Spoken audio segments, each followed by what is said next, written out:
Hello बच्चों, let's see this question. A conducting rod of length capital L is equal to 0.1 meter is moving with a uniform speed V equal to 0.2 meter per second on conducting rails in a magnetic field B equal to 0.5 Tesla as shown.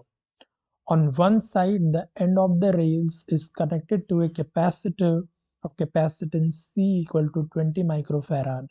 Then the charges on the capacitor's plates are। तो एक conducting rod हमारा given है जिसका length हमारा 0.1 metre given है और वो uniform speed के साथ मूव कर रहा है जो कि गिवन है 0.2 मीटर पर सेकेंड एक कंडक्टिंग रेल्स में। और एक हमारा यूनिफॉर्म मैग्नेटिक फील्ड भी गिवन है, दिस वन 0.5 टेस्ला।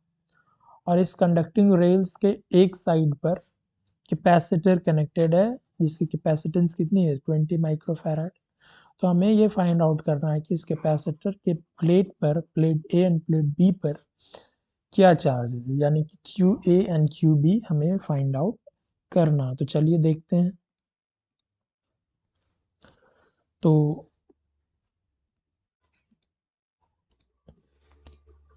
ये हमारा पूरा सिस्टम है, ये इनवर्ड मैग्नेटिक फील्ड है, ये हमारा कैपेसिटेंस है, ये हमारा कंडक्टिंग रॉड है, लेंथ एल है और ये कांस्टेंट वेलोसिटी v के साथ मूव कर रहा है। तो हमारा यहाँ पर मोशनल ईएमएफ जनरेट होगा और वो जनरेट होगा इस डायरेक्शन में जनरेट होगा। ओके, तो मोशनल ईएमएफ हमारा यहाँ पर इंड्यूस्ड होगा, मोशनल ईएमएफ इंड्यूस्ड। क्योंकि वेलोसिटी हमारा इस डायरेक्शन में और इनवर्ड हमारा मैग्नेटिक फील्ड है तो मोशनल ईएमएफ इसी डायरेक्शन में जनरेट होगा as per right hand thumb rules. तो आप ये कह सकते हो कि जो वी ए है हमारा पोटेंशियल एट पॉइंट ए वो ज़्यादा होगा पोटेंशियल एट पॉइंट बी से। ये ए प्लेट है यानी कि इसको अगर हम ए पॉइंट माने, ये बी प्लेट है, सेम पोटेंशियल होगा, सेम पोटेंशियल होगा, यहाँ भी बी पॉइंट है, सेम पोटेंशियल होगा।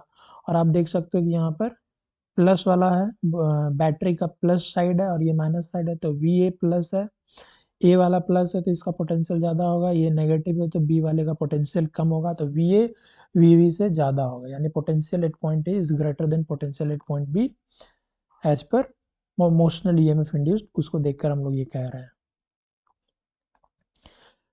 तो हमें क्या फाइंड आउट करना है, चार्ज। चार्ज का फॉर्मूला क्या होता है, charge Q is equal to C into V, C into V, capacitance into voltage across capacitor.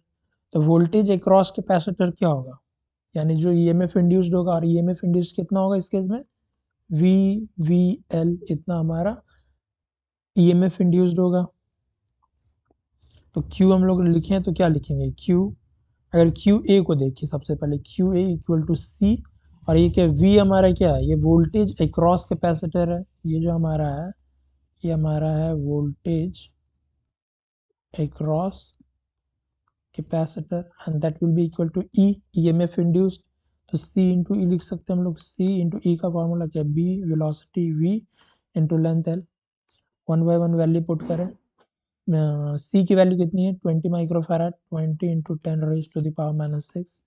Magnetic field हमारा 0.5 टेस्ला। ओके, वेलोसिटी हमारी कितनी है 0.2 मीटर पर सेकंड, लेंथ हमारा है 0.1 मीटर। तो क्यू ए हमारा क्या निकल कर आएगा, क्यू ए हमारा आएगा 0.2 माइक्रोकुलम, ये हमारा क्यू ए आ जाएगा। ओके, क्यू बी हमारा क्या होगा, क्यू बी आप देख सकते हो कि क्यू ए और क्यू बी में कुछ फर्क नहीं है, बस साइन का फर्क होगा। क्यू बी भी हम निकालोगे तो सी इंटू ई होगा, और इस केस में हमारा पोटेंशियल जो होगा इस प्लेट पर वो नेगेटिव होगा, क्योंकि वी इस पॉइंट ए प्लेट पे पोटेंशियल पॉजिटिव था और बी प्लेट पे पोटेंशियल नेगेटिव होगा, चूंकि कम है यानी कि केवल माइनस डायरेक्शन लगा दोगे, it will be equal to -0.2 microcoulomb. So the correct option is option C. All the best.